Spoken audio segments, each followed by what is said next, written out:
দুটো দুটো প্রেমপত্র আছে, এখানেও কয়েকটা আছে, খুলে ফেলাম। এ বাপরে, দাঁড়া, একটা মাথায় ঢুকিয়েছি।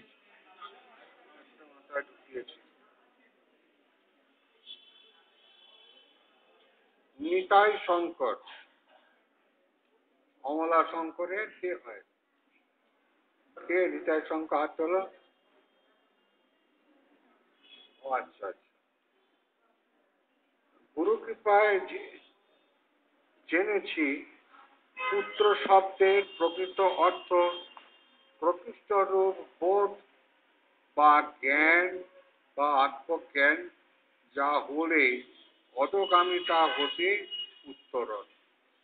অর্থাৎ সেই প্রবোধ রূপ পুত্রই চতুর্দশ পুরুষ উদ্ধার করতে সক্ষম। চতুর্দশ পুরুষ মানে 14টা জেনারেশন। ব্যবহার হয়।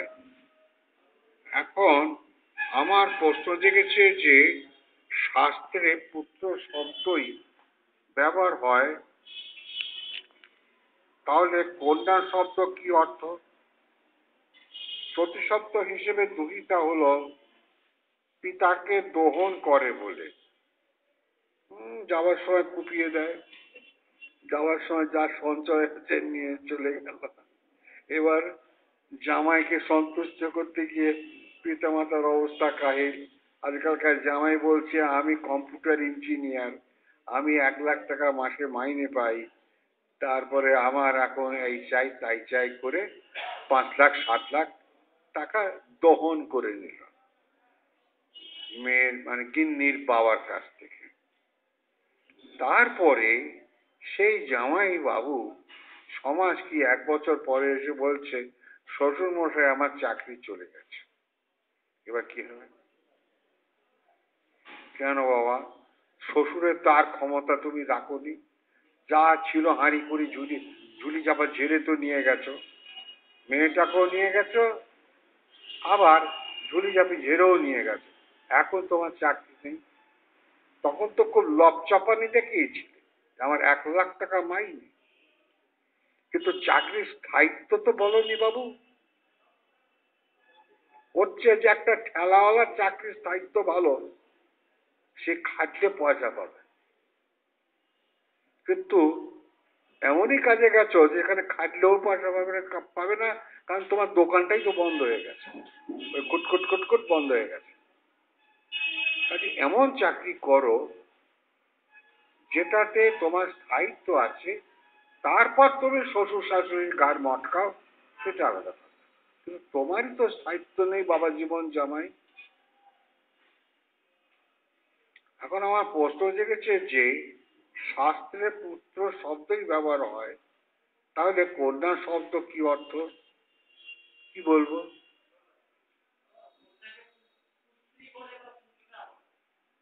পুত্রী বলে, পুত্রাও বলে, কন্যাও বলে, যে যা পারে বলে। আর পুত্রকে বলা হয় পুত নামক নরক থেকে যে উদ্ধার করতে পারে সে হচ্ছে পুত্র।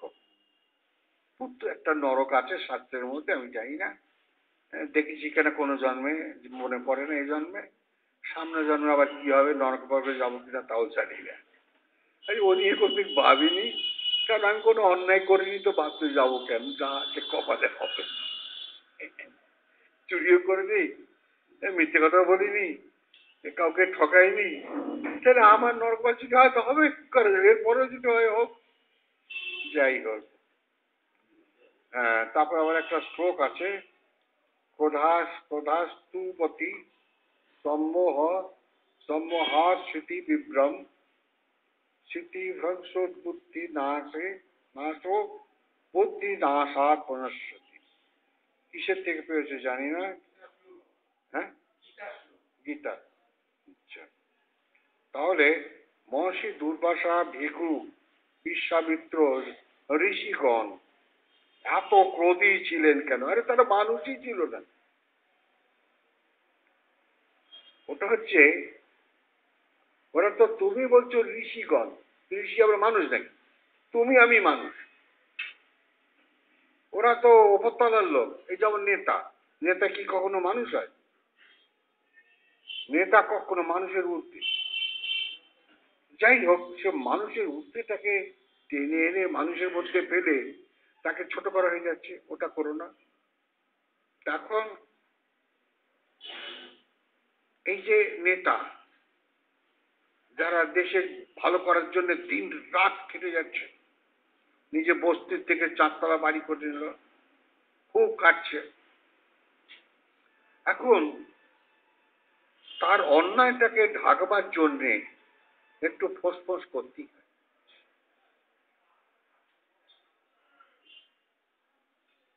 এখন তাকে কেউ বলছে, আরে রেমো, তুই এত টাকা পেলি কোথায়?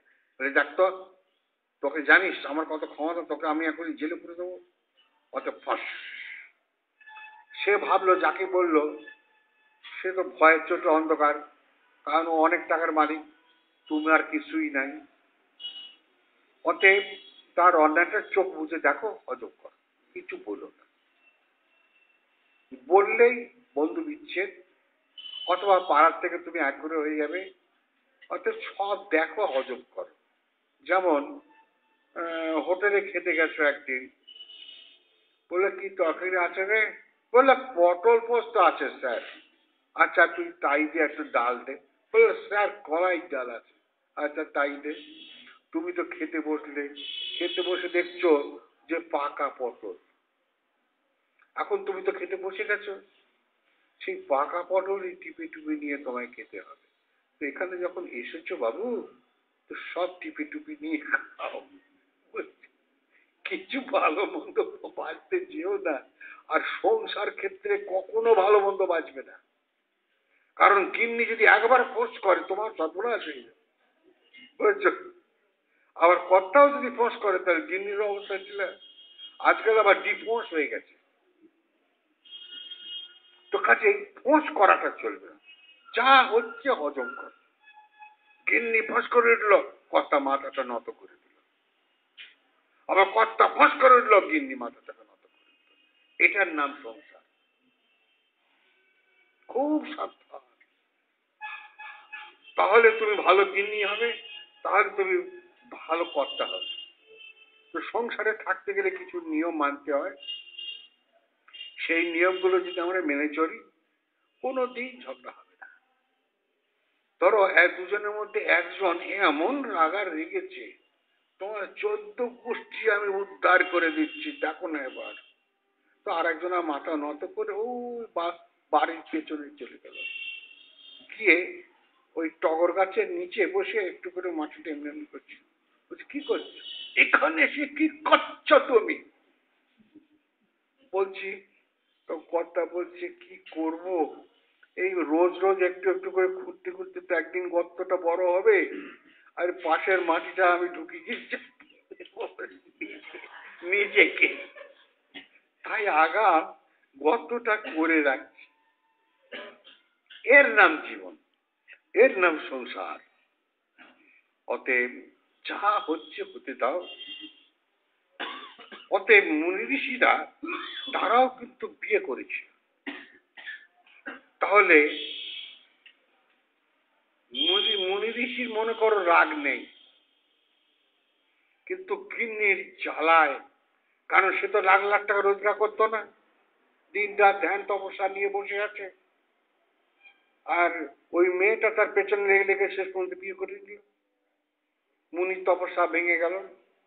এবার এবার ওই গিন্নি, সে যখন গিন্নি হলো, বিয়ে করার সময় মনে ছিল না সাধন করলেই কি সংসার চলবে, এটা কোথার থেকে আসবে, আজকে তোমাকে খেতেই দেব না। এবার মুনি তো, ঋষি তো ভাবছে কি জ্বালায় পড়ে গেলাম, এরকম হবে আমি তো ভাবিনি। আমি তো বেশ ক্রিয়া নিয়ে বসেছিলাম, মত্ত ছিলাম, এ আবার কি ঝামেলা হয়ে গেল। এখন এখন তো আবার ডিভোর্স করা যাবে না, তাহলে আমাকে খোরপোশ দিতে হবে। আমি তো বাবা এইটুকু করে কমবে খাই। খুব সাবধান, খুব সাবধান। আবার মেয়ে যদি ক্রিয়াবান হয়, তাহলে সে আবার আর একটা ছেলের সঙ্গে বিয়ে হলো, খুব ভালো প্রথম প্রথম, তারপরে ফাঁস ফাঁস করছে খালি একদম, আমি মেয়ে একদম তালাক করে দেবো। মহা বিপদে পড়ে গেল মেয়েটা, তার তো ক্রিয়া মাথায় উঠে গেল। তাহলে উভয় দিকেই সমস্যা আছে। এখন এ সমস্যা থেকে বাঁচার কোন উপায় নেই। অতএব মুনি ঋষিরাও তার বাড়ির থেকে যখন ওই রকম হচ্ছে, হ্যাঁ, বেশ তো ছিলাম বাবা, একটু ধ্যান তপস্যা করতাম, কেন মূর্তি বিয়ে করতে গেলাম যে আজকে আমার এই দুর্দশা, আমার ধ্যান তপস্যা গেল, আমি বাজারে যাব না, আমি তরি তরকারি জমিতে গিয়ে চাষ করব, না আমি ধ্যান তপস্যা করব। খুব বিপদে পড়ে গেছে। যেমন চাল নেই, 2 কিলোমিটার দূরে আছে স্টেশন মার্কেট, সেখান থেকে মুনিকে ঋষিকে মাথায় করে চাল নিয়ে আসতে হচ্ছে, কি না গিন্নি খাবে। তারপরে তার এই কথা ছিল বেলা 12টার মধ্যে বাড়িতে ঢুকবে। এখন সে মাথায় তো চালের বস্তাটাকে নিয়ে আসছে, আস্তে আস্তে একটা খেজুর গাছের তলায় দাঁড়িয়েছে, দাঁড়িয়ে গরমের চোটে না ঘুমিয়ে গেছে। ওই খেজুর গাছের ছায়া পড়েছিল, খেজুর গাছের ছায়া দেখেছো, ওই টুপির মতন একটা জায়গায় একটুখানি পড়ে, 5 মিনিট 7 মিনিট পরে আবার সরে যায়, সেটা হচ্ছে খেজুর গাছের ছায়া। তো সেই জায়গায় এসে ক্লান্তি হয়ে ঘুমিয়ে গেছে। এইবার বাড়িতে এসছে বেলা 1টার সময়। আরে বাপরে, আমি সেই থেকে জলের হাঁড়িতে জল দিয়ে বসে আছি, জলটা ফুটে ফুটে শুকিয়ে গেল, তোমার বংশ তালিকা শেষ করে দিচ্ছি। বাপরে বাপ, চালও এনে দিল, আবার ঝাপটানিও শুনতে হলো। এইবার সেই মুনি যদি একটু ফাঁস করে ওঠে, তখনই তোমরা বলবে যে মুনি কেন ফাঁস করলো।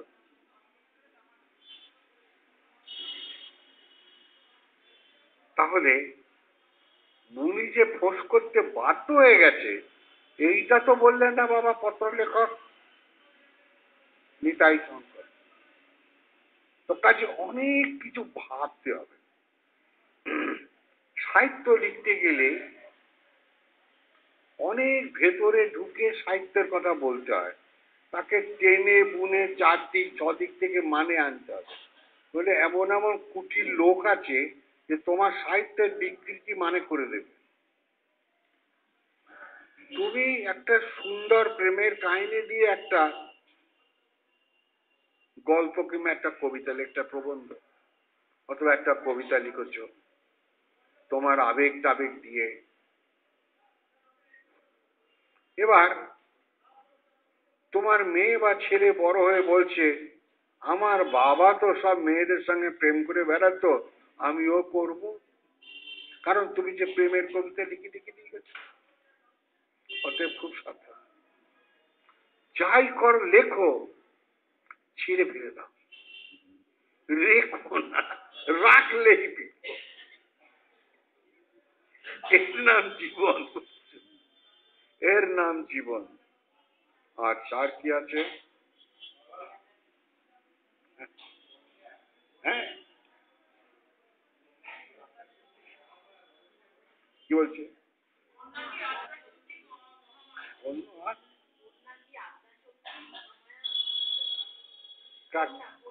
ও কল্যাণ, যা বাবা যা ভাববে সেটাই। সে যে তোমার পকেট থেকে যে রোজ একটা করে শিখে নিয়ে যাচ্ছে, সেটা তোমার তবু তোমার আত্মশক্তি মহামায়াই হচ্ছে, মহামায়া নিয়ে যাচ্ছে, সেটা ভাবো। হ্যাঁ, তোমার মানি ব্যাগ থেকে রোজ 4 আনা পয়সা কমে যাচ্ছে, তুমি প্রথম প্রথম খেয়াল করো। হ্যাঁ, আরে কথা কথা বলছি, কথা কথা বলছি, মানে সে এত বুদ্ধিমতী মেয়ে, একটু একটু করে নেবে, বেশি নিলে যে বাবা ধরে ফেলে। হ্যাঁ, আরে তোমার মেয়ে করে না তো অন্য মেয়ে করতে পারে, তোমার মেয়ে নাই হয়তো সেই জন্য করে না। হ্যাঁ, তা তুমি কি করে বুঝবে? সবার ভেতরে শক্তি আছে।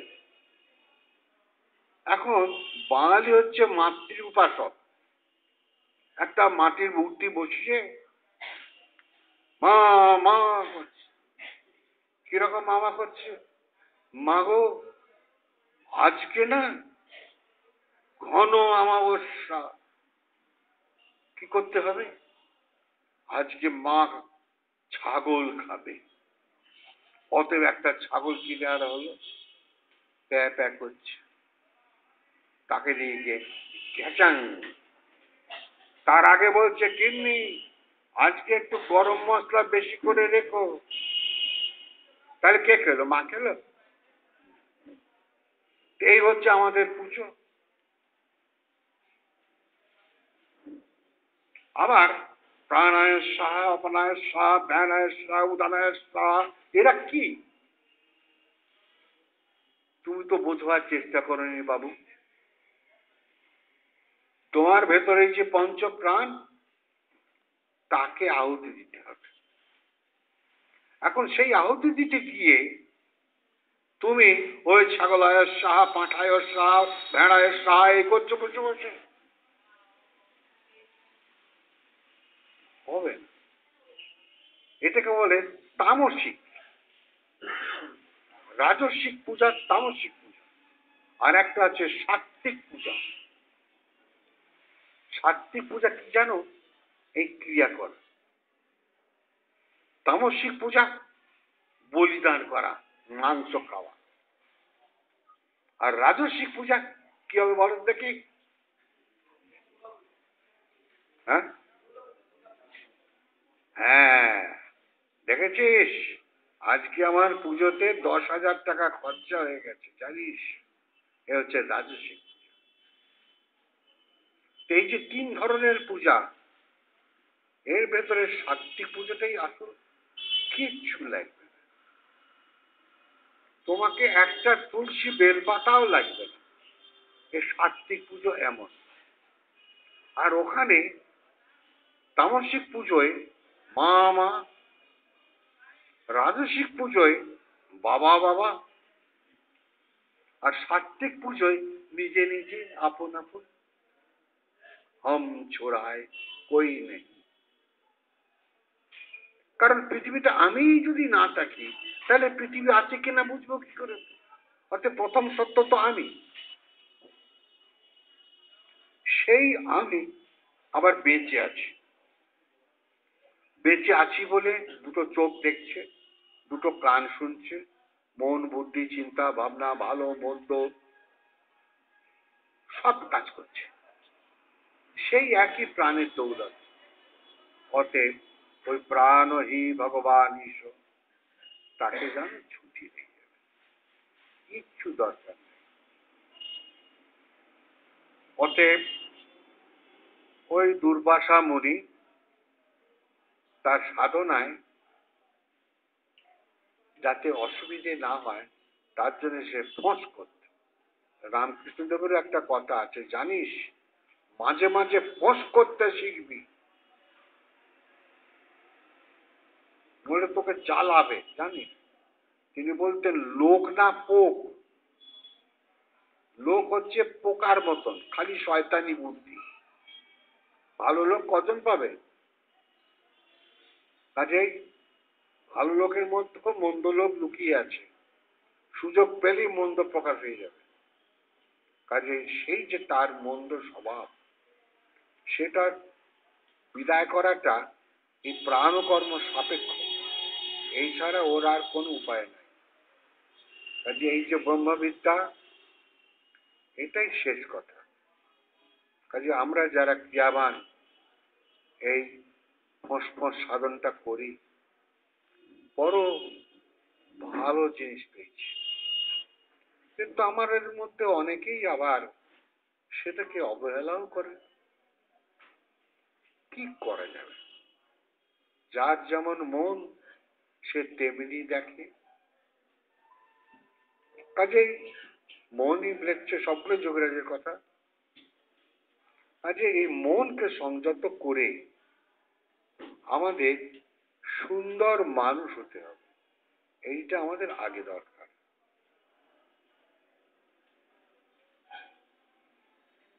আরো আছে।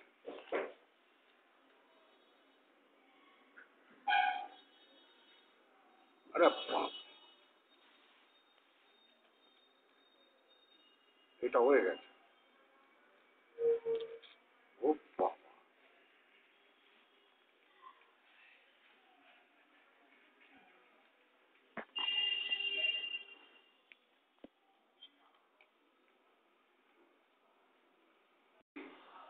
এই যে তোমার মেয়েটা কি খালি শীতকালে অসুস্থ হয়,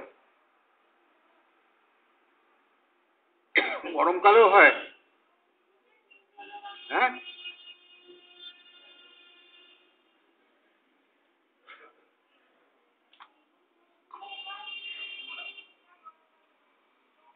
ওকে খুব করে ব্যায়াম করাও।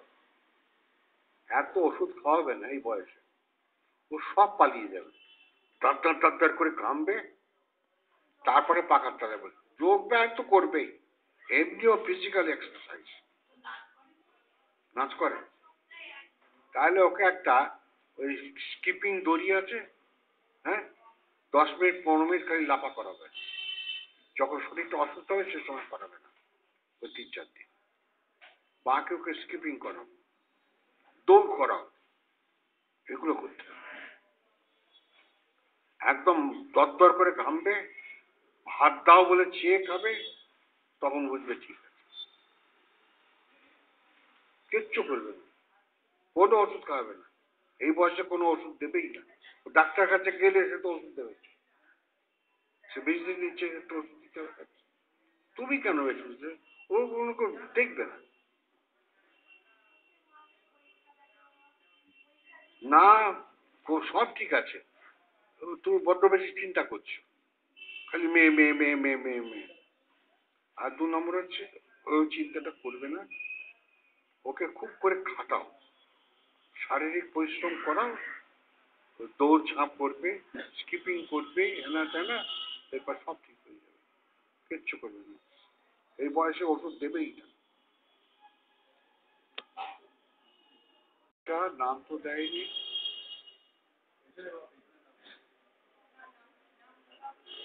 তোমার ভালো উজ্জ্বল।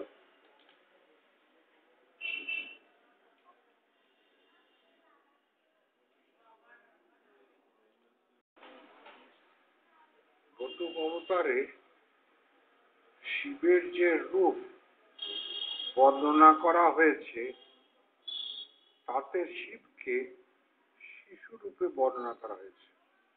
কেন? আমি বলতে পারবো না, বটুক অবতার আমি কোনো বই পড়িনি, আমার নজরে আসেনি। অবশ্য আমি যা পড়েছি তার বাইরেও তো বই থাকতে পারে। সব যে বই পড়েছি, সমস্ত বই পড়েছি তা তো নয়। কাজে বটুক অবতার ব্যাপারটা বুঝলাম না। তবে অপানে যুবতী প্রাণ, ওটাই তো প্রাণায়ামের টেকনিক। যেদিকেই যাবে ঘুরবে ওই একই প্রাণায়াম। পরবর্তীকালে মানুষ এর থেকে ডেটোনেট হয়ে গেল, গিয়ে তারাই নাকটেপা হেনা তেনা হা হু করে নানা রকম টানাটানি করে, ক্লাবে শেখায়, তারপর রোগগ্রস্ত হয়ে মরে যায়। হার্টের রোগ হয়, বুকের রোগ হয়, পেটের রোগ হয়, মাথার রোগ হয়, তারপরে পটলডাঙ্গার রাস্তাটা তাড়াতাড়ি খুলে যায়। এটা উজ্জ্বল।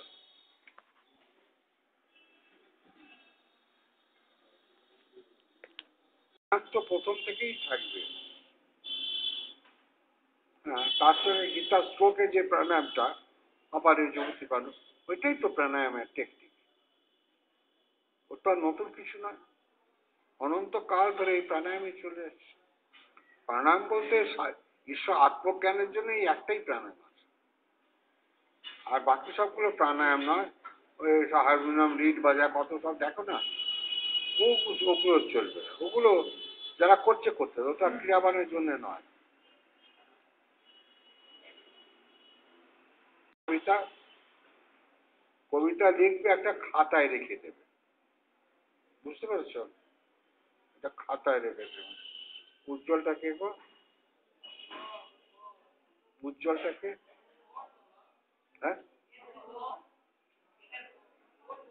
ও না, ও বাবা কর্তা গিন্নি, হ্যাঁ, কর্তা গিন্নি কৃষ্ণগড়ের দিকে বসে বসে দিকে আসে, তারপর এখানে চলে আসে। ও সহজ পুজো দিকে, ঠিক আছে। সহজ পুজো হয়ে গেছে? কবে হলো আমি জানি না, বললাম। জানতেই পারো। যাই হোক, কত বাজে এখন, কি বলবো আজকে, এই জামাটা গায়ে দিয়ে আজ কি বিপদে পড়ে গেছি। আরে বাপরে বাপ, ভাবলাম তখন ঠান্ডা ঠান্ডাটা লাগবে, কিন্তু দেখছি উল্টো হয়ে গেল একেবারে। এখন ছেড়ে দেওয়া কেঁদে পারছি, হ্যাঁ। আরে বাপরে বাপ, একটুখানি চালিয়ে দেখ ওই জায়গায়, এই বুলবুলের পাখা কোথায়?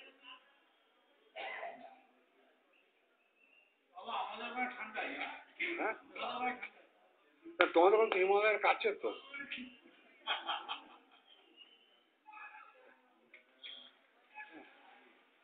এই গেল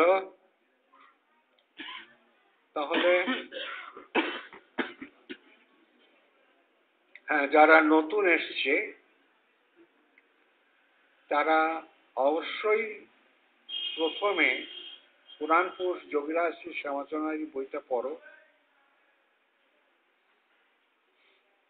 পড়ে বুঝবার চেষ্টা করো। ক্রিয়ার তারিখ কত ভালো আছে? 24 মার্চ ক্রিয়ার তারিখ ফেলা আছে, কিন্তু বলে রাখছি একটু সন্দেহ আছে আমি ওই তারিখটা মেনটেন করতে পারবো কিনা, কারণ আমাকে এর আগে একটু বাইরে যেতে হবে। তো পুনা তার আগে একটু হায়দ্রাবাদ, একটু জার্নি বেশি আছে আমার সামনে। কতটুকু পারবো জানি না, এটা প্রভুর ইচ্ছা। এখন কত তারিখ বললেন? 24 তারিখ রবিবার মোটামুটি ধরে রাখো, তবে 23 তারিখ শনিবারে যে যেখানেই থাকো অবশ্যই আসবে। আমি যদি সেদিন কনফার্ম করি শরীর বুঝে, তাহলে 24 তারিখ একটু ঝুলিয়ে রাখলাম, কারণ ওভার শিওর করতে পারছি না। এত জার্নির পরে শরীরটা কতখানি নেবে আমি বুঝতে পারছি। প্রত্যেকটা খুব লম্বা লম্বা জার্নি আছে, তা সেইটা বুঝে নেব। 23 তারিখ শনিবারে এসে কনফার্ম করবে। হ্যাঁ, তো তারপর 24 তারিখে হলে হবে। তার আগে এই প্রোগ্রাম সম্বন্ধে কিছু অ্যানাউন্স করতে হবে, সেটা আমি বুলবুলিকে বলছি, সে ওইটাকে অ্যানাউন্স করবে। এই মাপ এটা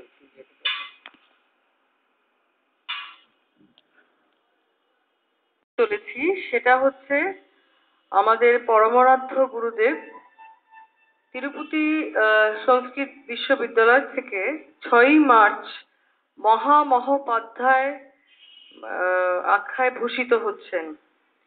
তো সেটা সব থেকে মানে বিশ্ববিদ্যালয়ের সব থেকে উচ্চ সম্মান, এবং এটা in coordination with Banaras Hindu ইউনিভার্সিটিও হচ্ছে। এবং এই সম্মানটা বাবাকে আসামের রাজ্যপাল জে.বি. পট্টনায়ক উনি এটা বাবাকে দিচ্ছেন, এবং এটা একটা খুবই আড়ম্বরপূর্ণ একটা অনুষ্ঠান হবে। তো অন্ধ্রপ্রদেশে যারা আছেন তাদের পক্ষে তো খুবই সুবিধা আসার, আর মহারাষ্ট্র থেকেও অনেকেই আসছেন, মানে গোটা বোধহয় 60-এর কাছাকাছি ক্রিয়াবান উপস্থিত থাকছেন। কিন্তু কলকাতার থেকে আমি ঠিক বলতে পারছি না, কারণ আপনাদের তো টিকিটও কাটা হয়নি। এটা আমি কালকে রাত্রি 11টায় আমরা জেনেছি। তো সেটার জন্য, কারণ এটার কারণটা একটু বলি আমি। এটা বাবার 6 দশক বাবার শ্রম অধ্যাত্ম সাহিত্যে, মানে বাবার সাহিত্য সেবা, ধর্ম সেবা, এইসব কারণের জন্য বাবাকে মহামহোপাধ্যায় মানে ভূষিত করা হচ্ছে। এবং আমাকে ওরা অনেকদিন ধরেই বলেছিলেন যে, বেনারস হিন্দু ইউনিভার্সিটিও বলেছিলেন যে একটা প্রবন্ধ, 3টে প্রবন্ধ আমাকে লিখতে হয়েছে বাবার সম্বন্ধে। সেই প্রবন্ধর আমি বলছি, মানে ওটা ছিল বাবার কন্ট্রিবিউশন টুয়ার্ডস ইন্ডোলজি, তার মানে আমাদের অধ্যাত্ম তত্ত্ব, ভারতের অধ্যাত্ম তত্ত্ব, সংস্কৃতি, এবং সেটা মানে কিভাবে মানে বাবার মানে অবদানটা সেটা আমাকে মানে ওখানে প্রকাশ করতে হয়েছে। এবং তাছাড়াও বাবার সমাজে এই অধ্যাত্ম তত্ত্ব বা ভারত তত্ত্ব সমাজকে কিভাবে এটা মানে করেছে, ইনফ্লুয়েন্স করেছে, সেটাও আমাকে লিখতে হয়েছে। তো 3টে রাইট আপ ছিল। এবং বাবা যোগী রূপে কিরকম, মানুষ রূপে কিরকম, সেটার ওপরেও আমাকে লিখতে হয়েছে। তো এটা আমাদের নিশ্চয়ই খুবই আনন্দের একটা খবর। এবং আমি সেন্ট্রাল কমিটিকে আমি আবেদন জানাচ্ছি যে এই মহামহোপাধ্যায়টা বাবা পাওয়ার পরে আমাদের কলকাতাতে একটা অনুষ্ঠান করা উচিত। কারণ অধ্যাত্ম সম্মেলনেও বাবা গেলেন, বাবা এলেন, কিন্তু কলকাতা থেকে মানে দুর্ভাগ্যক্রমে কোনো সাড়া পাওয়া যায়নি। তো লাইফ টাইম অ্যাচিভমেন্টও উনি পেয়েছেন, কলকাতা পুলিশ থেকেও পেয়েছেন, আপনারা সবাই যারা কিছুজন উপস্থিত ছিলেন তারা জানেন। এবং এখন মহামহোপাধ্যায়, তো এটা আমাদের মিশনেরও মানে বিশালই গৌরব, খুবই গৌরব। তো এটার জন্য আমি মানে বাবার কাছে, মানে এটা বাবারই কৃপা, বাবারই কৃপা, বাবার কৃপাতেই বাবা এটা করিয়েছেন। তো আমাদের সবাইকে এইটা মানে আমাদের ভাবতে হবে। আমাদের মিশনের তরফ থেকে আমি বলতে চাইছি যে আমাদের সবার ভাবার আছে, অনেক কিছু ভাবার আছে। মিশনটাকে আগিয়ে নিয়ে যেতে গেলে বাবা ছাড়া তো আমরা ভাবতেও পারি না, কিন্তু বাবাকে রেখে কিভাবে আমরা আগাবো, আমাদের এই চেতনা, মানে বাবা তো এতদিন ধরে শনি রোববারে এখানে বসেন, অনেক কিছু বলেন, তো আমরা সেগুলোকে শুনি, নিশ্চয়ই হৃদয়ঙ্গম করি, কিন্তু তার মানে প্রভাবটা বোধহয় বেশি, বোধহয় আমরা বুঝতে পারছি না। আমরা যেরকম ওনার গৌরবে গৌরবান্বিত, কিন্তু ওনার প্রভাবে প্রভাবান্বিতও হওয়া উচিত। কারণ প্রভাবান্বিত হলেই আমরা আরো অগ্রসর হতে পারবো, মিশনকে অনেক অনেক উচ্চ মানে স্থানে আমরা নিয়ে যেতে পারবো। সেটাই আমার সবার কাছে, আপনাদের সবার কাছে আমার বিনীত আবেদন যে আপনারা সবাই ভাবুন কিভাবে আমরা মিশনটাকে আগাবো, মানে বাবাকে কেন্দ্র করে কিভাবে এটাকে আরো আগিয়ে নিয়ে যাওয়া যায়। কারণ মহামহোপাধ্যায় এই উপাধিটা অত্যন্ত অত্যন্ত সম্মান সূচক, এবং এটা বিশ্ববিদ্যালয়ের একটা শ্রেষ্ঠ সম্মান, শ্রেষ্ঠ মানে এর ওপরে আর কোনো সম্মান নেই। কিন্তু মানে আনফর্চুনেটলি এটা ইংরেজিতে তো একটাই বলবে, অনারিস কজা অথবা ডক্টর। তো বাবা তো বাচস্পতি যখন বাবা পেয়েছিলেন, তো তখন তো ডক্টর, তখন থেকে উনি ডক্টর। কিন্তু এটা মানে ওনার নামের আগেই লেখা হবে যোগাচার্য মহামহোপাধ্যায় বলে বাবার নামটা আসবে আর কি। তো এটা একটা খুবই গৌরবের কথা, গর্বের কথা, মানে আমি বলতে পারছি না, আমি এত আপ্লুত যে আমি কিছু মানে আমার ভাষাও কিছু নেই। হ্যাঁ, তো এটা আপনাদের কাছে এটাই আমার আবেদন এবং আমার জানাবার, আপনাদের যদি কারোর ইচ্ছা হয় আসতে আসতে পারেন, কিন্তু এটা 6ই মার্চে হবে। তো কলকাতা থেকে তিরুপতি তো ট্রেন আছে, কিন্তু সেই ট্রেন বোধহয় আমার মনে হয় ওয়েট লিস্টেড আছে এখন। তো আপনারা এটা এটা ইন্টারনেটে কিছু দেখানো যাবে না, এটা তো ইন্টারনেটে কিছু হবে না। তো আপনারা যাদের যদি ইচ্ছা হয় আপনারা আসতে পারেন, বাবার কৃপায় নিশ্চয়ই আসতে পারবেন, সেটা আপনারা বাবার কাছে জানতে পারেন। এই বলে আমি আমার বক্তব্য শেষ করছি।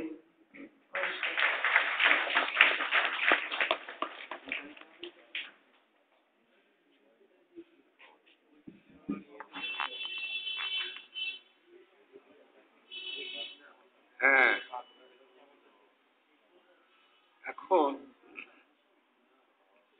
এই ব্যাপারগুলো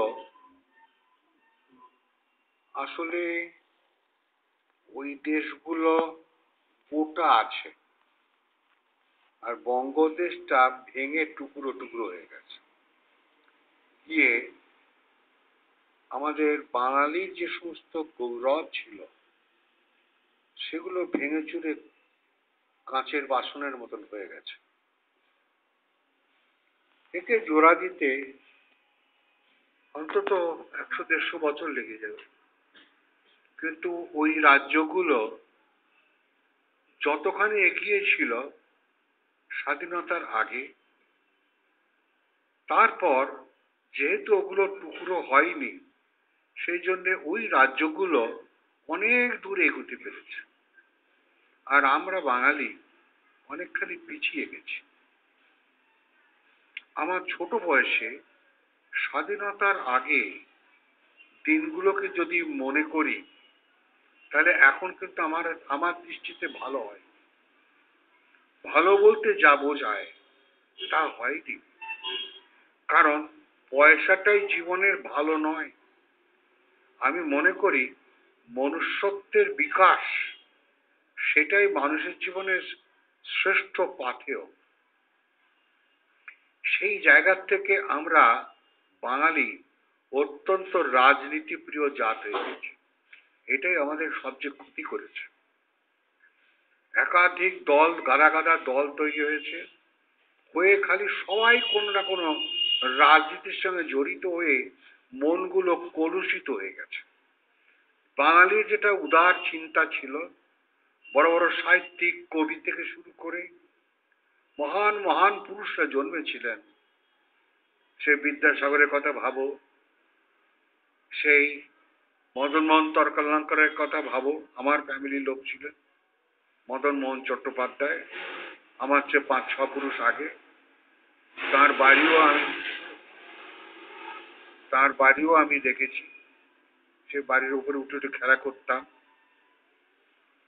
তারপর রবীন্দ্রনাথ, শরৎচন্দ্র, বঙ্কিম চট্টোপাধ্যায়, তারাশঙ্কর কত এলেন।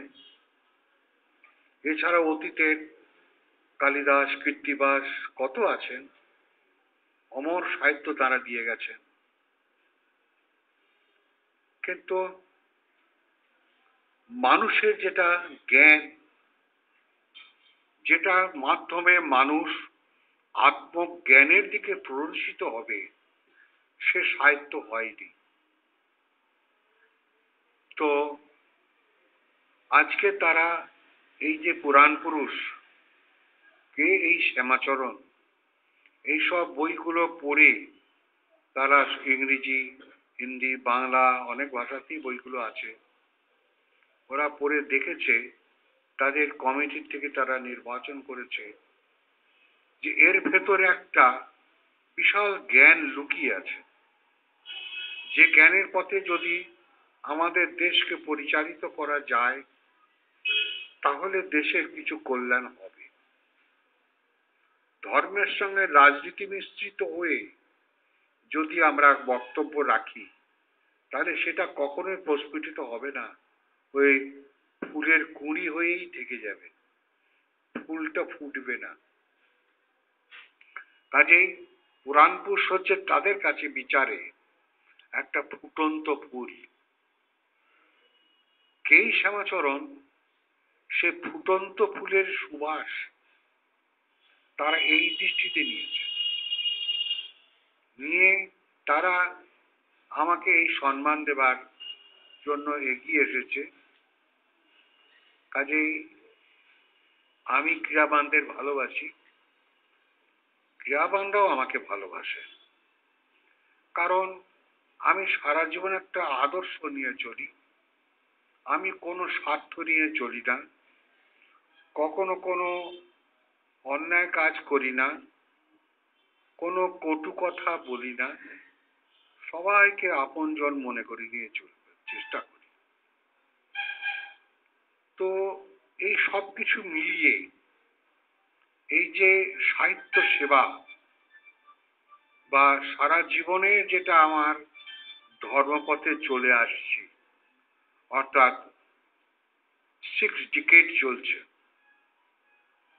মানে 61 সাল থেকে আমি ধর্মপথে ঢুকে গেছি, ক্রিয়াপথে। তার আগেও আমি একটু ধর্ম পাগল ছিলাম। সাধু হয়ে বাড়ি চলে যাব, বাইরে চলেও গেলাম, গিয়ে সেই সাধু বাবাকে পেলাম না, আবার ফিরে এলাম। বুঝলাম এটা আমার পথ নয়। যাই হোক, যার কপালে যেটা লেখা আছে সেটাই হবে। তো জীবনের কিছুটা অংশ খুব অভাবের মধ্যেও পার করেছি। এখন ডাল ভাত আমার জুটে যায়। চাকরি জীবনেও অনেক কষ্ট করেছি, কিন্তু কোনোদিন আমাকে কেউ একটা পয়সা ঘুষ খাওয়াতে পারেনি। যেটা হাত বাড়ালেই 200, 500, 1000 টাকাটা চলে আসতো, কিন্তু আমি কোনোদিন তা করিনি। এর ভেতরে একটাও মিথ্যা কথা বলছি না, কারণ আমি সারা জীবনে কখনো মিথ্যা কথা বলি না। যা বলি সবটাই সত্যি কথা। কারণ আমি যদি মিথ্যে কথা বলি, তুমি আমাকে কি দেবে? হ্যাঁ, 100 টাকা দিলে, 500 টাকা দিলে, কতক্ষণ? কিন্তু আমার মিথ্যা কথার ফলটা তো আমাকেই পেতে হবে। ওপর দিকে থুতু ফেললে তো নিজের গায়ে আসবে, আমি কেন ওপর দিকে থুতুটা ফেলবো? এই বিচার বোধটাকে নিয়ে আমি সারা জীবন পার করেছি। তাই এখন আর কোনো বই টই লিখি না, কারণ এই বৃদ্ধ বয়সে আর কিছু সম্ভব নয়। ধৈর্য কমে গেছে, শারীরিক ক্ষমতা, সহ্য শক্তি কমে গেছে, শরীরটা নেতিয়ে পড়ে। তবু নিজেকে ছাড়ি না। না, বিছানায় শুয়ে দেব তোকে কালকে এমন একটা দাওয়াই, তুই বুঝবি, ওইসব চিন্তা আমি কখনো আমার মাথায় আসে না। ফলে ওই ভালোবাসাটাই আমার কাছে খুব ভালোবাসা। তাই হয়তো এই বৃদ্ধ বয়সে তারা এইসব সম্মানগুলো আমাকে দিচ্ছে।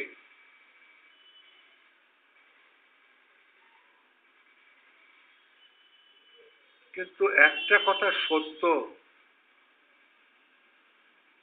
যে আমার ডিপার্টমেন্ট আমাকে খুব সুন্দর সম্মান দিয়েছিল, কিন্তু সমগ্র বাঙালি বা শিক্ষিত সমাজ আমাকে কোনো সম্মান দেয়নি। হয়তো আমি প্রাপ্য হওয়ার উপযুক্ত নয়, কিন্তু পশ্চিমবঙ্গের বাইরে যারা আছে তারাও আমার সাহিত্যগুলোকে পড়েছে, তারা ভালোবেসেছে। বহু ফোন আসে বাইরে থেকে, বহু মানুষ আসে ক্রীড়া নেয়, আবার দূরে দূরে চলে যায়, ফোনে ফোনে যোগাযোগ রাখে, আবার দু একজন হাওয়াও হারিয়েও যায়। সব রকমই আছে। বাঙালি যে আমাকে ভালোবাসে না তা নয়, বাসে, কিন্তু ভালোবাসার ভেতরে যে একটা গভীরতা, সেইটা একটু কম আছে। কিরকম জানো,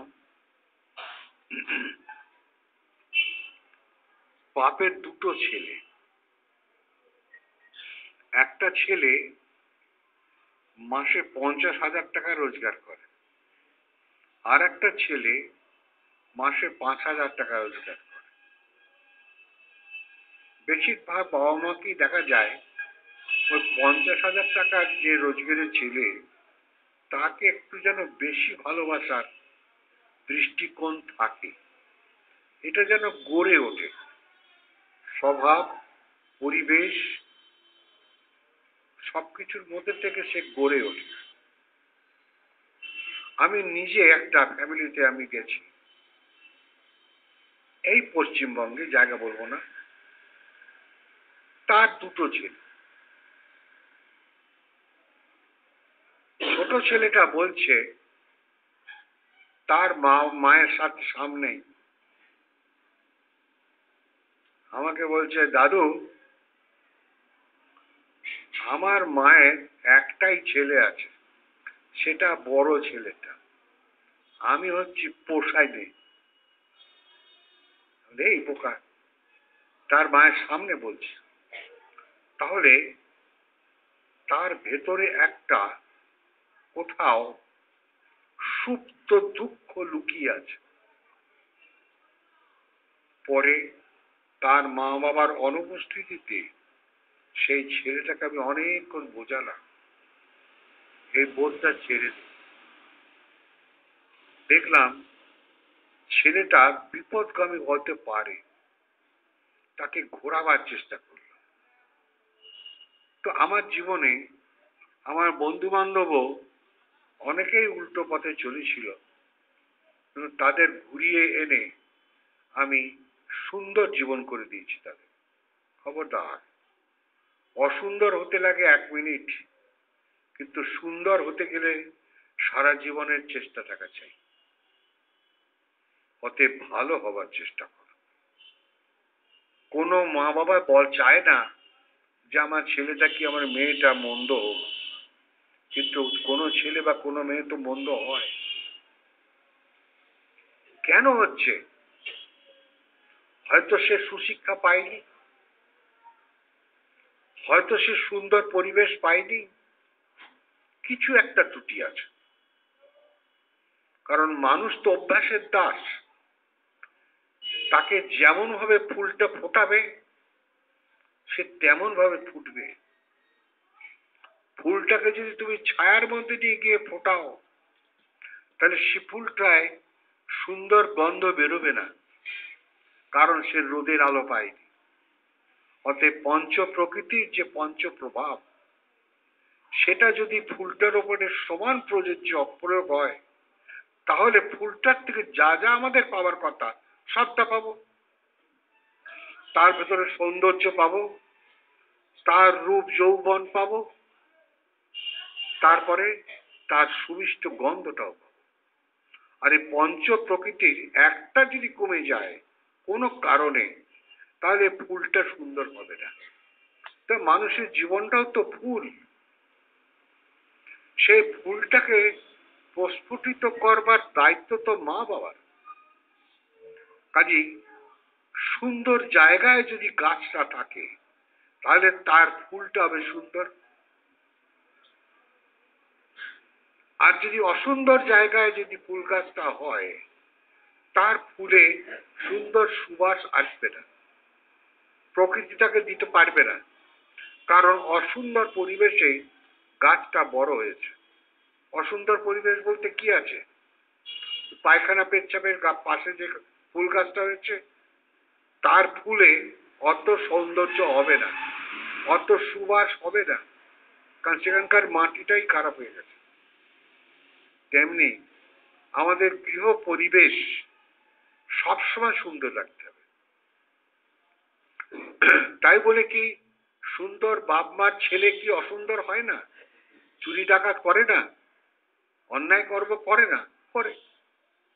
সেটা তার প্রকৃতিগত ব্যাপার, স্বভাবগত ব্যাপার। তো বাবা মা কখনো বলবে না যে আমার ছেলেটা খুনি হোক, ডাকাত হোক, চোর হোক, লোক ঠকাক।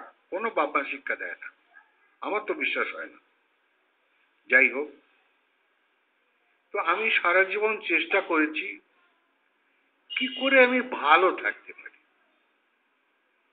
সেই জন্য ক্রিয়াবানদের আমি সবসময় এই উপদেশ দিয়ে থাকি, অনেক জন্ম জন্ম ধরে আমরা অন্যায় কাজ করেছি, ভুল কাজ করেছি। এখন ক্রিয়াবান হয়ে আর করব না। কোনো হিংসা নয়, কোনো দেশ নয়, কোনো রাগ নয়, কোনো কিছু প্রতিশোধ পরায়ণ নয়। জীবনের যা কিছু ভালো, সেইটাকে আমরা গ্রহণ করে ভালো হবার চেষ্টা করি। এই রকম ক্রিয়াবান এখন থেকে যদি গড়ে ওঠে, তাহলে সে সমাজটা অনেক ভালো হবে, দূষিত থেকে সরে যাবে। কাজে ক্রিয়াবান, যোগীরাজ বলছেন ক্রিয়াবান দেবতা। কারণ সব ক্রিয়াবানই এই আত্মসাধন করছে, অর্থাৎ দেবতার কর্ম করছে। কাজে আমাদের দেব চরিত্র হওয়া চাই। কে আমাকে একটা গালাগালি দিয়েছে। আমাকে বললো যে বাবা জানেন অমুক না আপনাকে গালাগালি দিয়েছে। আমার ভাই বেশ করলো, তো কি যায় আসছে আমার। তো সেই জন্যে ভালো হওয়ার চেষ্টা আমরা করব, তাতে যতখানি পারা যায় ততখানি তো আমার লাভ। আমাকে একজনা কটু কথা বললো, আমি তাকে তেড়ে গেলাম, তাহলে আমার বোধ কোথায়, আমার মনুষ্যত্ব জ্ঞান কোথায়? কাজেই যে একটা আলাদা সম্মান আমাকে দিতে চলেছে ওই বিশ্ববিদ্যালয়, হয়তো তারা আমার ওপরে অনেক স্টাডি করেছে, অনেক বিচার বুদ্ধি করেছে, বড় বড় বোর্ড মিটিং বসিয়েছে, তবে এসব সম্মান দেওয়া হয়। আবার আর একটা কথাও আমি মনে করি, হয়তো এই সব ক্রীড়াবান যে দেবতা, তারা এত দেবতা আমাকে ভালোবাসে, হয়তো তার প্রতিফল। এটাও তো হতে পারে, কোন দিক থেকে যে কোনটা আসে কে জানে। কাজে অত বিচার আমি করি না। অত বিচার করতে গেলে ভালো আসতে পারে, ভুল ত্রুটিও আসতে পারে, বিচার করার দরকার নাই। প্রভু যা দিচ্ছেন তাই নাও, আমার বলে যেন কিছু না থাকে। পৃথিবীতে আসার সময় কিছু সাথে করে আনিনি, যাওয়ার সময় কিছু নিয়ে যাব না। আমি হ্যাংম্যান মতন তাদের কাছে গিয়ে আমাকে এই যশ দাও, মান দাও, প্রতিপত্তি দাও, আমি কোনোদিন বলি না। তারা নিজেরাই আমার খবর রেখে এত বড় চিঠি দিয়ে আমার কাছে পাঠিয়ে দিল, আপনাকে 6 তারিখ সকাল 10টায় এখানে উপস্থিত হতে হবে, এই এই এই এই এজেন্ডা আছে।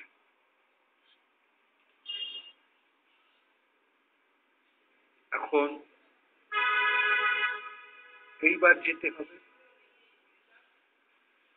এবার যেতে গেলে রেলগাড়িতে তো আজকাল টিকিট পাওয়া যাবে না। রেল দপ্তর বা ভারত সরকার বলে দিয়েছে, তোমাদের টাকাটা 4 মাস আগে তোমাকে কেটে রাখো, আমি 4 মাস কাটাবো, তারপর রেলগাড়িতে করে তুমি যাবে। এর মধ্যে যদি বেঁচে থাকো তো ভালো, যদি মরে গেলে তো টাকাটা রেল দপ্তর রয়ে গেল। আর যদি না যেতে চাও, ক্যান্সেল যদি করতে চাও, তা আমার আইনে বলা আছে ক্যান্সেল করতে পারো। কিন্তু আমি তো 6 মাস 4 মাস টাকাটা তো খাটিয়ে নিলাম, রেল কোম্পানির ব্যবসায় তো লাগালাম টাকাটাকে। 4 মাসের ইন্টারেস্ট তোমাকে আমি দিইনি, আর দেবও না। কি সুন্দর সরকারি ব্যবসা। কাজে সেই দেশে আমরা বাস করি। আজকে তোমার একজন পরম আত্মীয় ওই কাশী, দিল্লি কোথাও থাকে, দক্ষিণ ভারতে কোথাও থাকে, একটা টেলিফোন আসলো, খুব অসুস্থ হয়েছে, তুমি কিন্তু যেতে পারবে না। কারণ রেলগাড়ি তোমার কাছে চাকা বন্ধ করে দিয়েছে, দরজা বন্ধ করে দিয়েছে 4 মাস 6 মাস আগে, টিকিট নেই। অথচ আমি একবার ওই লখনৌ বেনারস ওই দিক থেকে আসছিলাম, তো একটা কূপের মধ্যে 2 টায়ার কোচে 3টাতে আমরা আছি, 3 জন লোক। আর একটা সিট সেটা লখনৌ থেকে খালি আসছে, একদম হাওড়া পর্যন্ত খালি আসলো। এর মাঝখানে কত লোক টিকিট সিট চেয়েছে, পাইনি। তা আমি খুব কৌতূহল হলো, তো কালো কোট দাদা এলো, বললো টিকিট দেখেন। আমি আগে বসুন, এখানে সিটটা ফাঁকা আছে, বসুন। তো বসলো, আমার টিকিটটা বের করে দিলাম, দেখলেন, দেখে আমাকে ফেরত দিলেন। এইভাবে ওইখানে বসে ওই কূপটার মধ্যে যতগুলো লোক আছে সবার টিকিট দেখে নিলেন। তা আমি বললাম যে টিটি সাহেব একটা কথা বলবো। বলছে হ্যাঁ বলুন, আপনি তো প্রবীণ লোক, বলতেই পারেন। না না, আমি কোনো জ্ঞানের কথা বলছি না। আমি একটা জিনিস জানতে চাইছি। কত লোক তো এই হাওড়ায় ফিরবে বলে একটা টিকিটের জন্য এসে ফিরে চলে যাচ্ছে, কিন্তু এই সিটটা আমার পাশে কো প্যাসেঞ্জারের কাছ থেকে জানতে পারলাম যে এটা লখনৌ থেকে খালি আসছে, আর আশা করি হাওড়া পর্যন্ত খালি যাবে। তো এই সিটটা কাউকে বুকিং দেওয়া হলো না কেন? তখন কালো কোট দাদা বললেন, দাদা আপনি তো ঠিক কথাই বলেছেন, কিন্তু আমি তো চাকরি করতে এসেছি, মাইনে নেব বলে। না, টিটিটা খালি মাইনে নেয় না, তার সঙ্গে কিছু বেশি দেয়। বলছে হ্যাঁ সেটাও নেয়। আমি তাহলে ওই সিটটাকে খালি রেখেছেন কেন, কি কারণটা?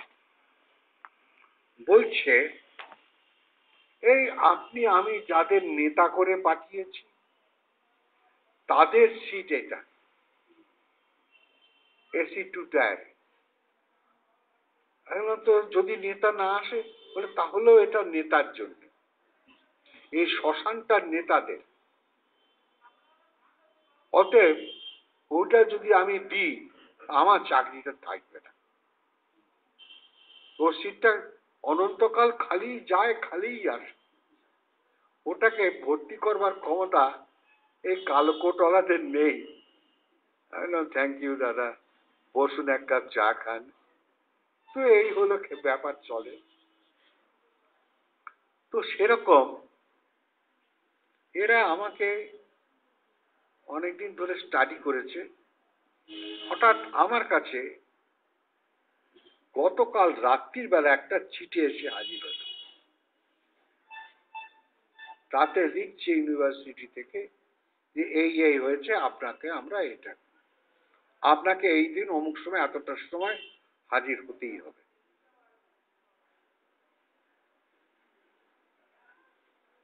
তো আজকে এদের দিলাম টিকিট কাট, তো ট্রেনে তো পাওয়া গেল না। ট্রেনে গেলে আবার দুদিন আগের থেকে যেতে হবে। তারপরেতে ওই আকাশ পথে তো এক গোছার নোট লাগে, কিন্তু এই সম্মানটাও তো হেলায় হারাতে পারি না। অতএব যাচ্ছি। হ্যাঁ, ও বাবা, সেটা তো আমার তো বেরিয়ে গেল, তারা দিতে না দেবে এ তো তাদের হাতে। আমার সম্পত্তিটা তো ঘরে বেরিয়ে গেছে চোরের হাতে, এবার চোর ফেরত দেবে কিনা সেটা পরের কথা।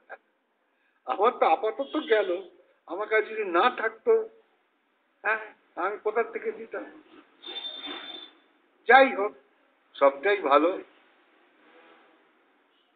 তা যারা যারা ইচ্ছুক সেই 6 তারিখে সকাল 10টা হাজির হয়েছে, আর ইচ্ছুক না হলে যেও না।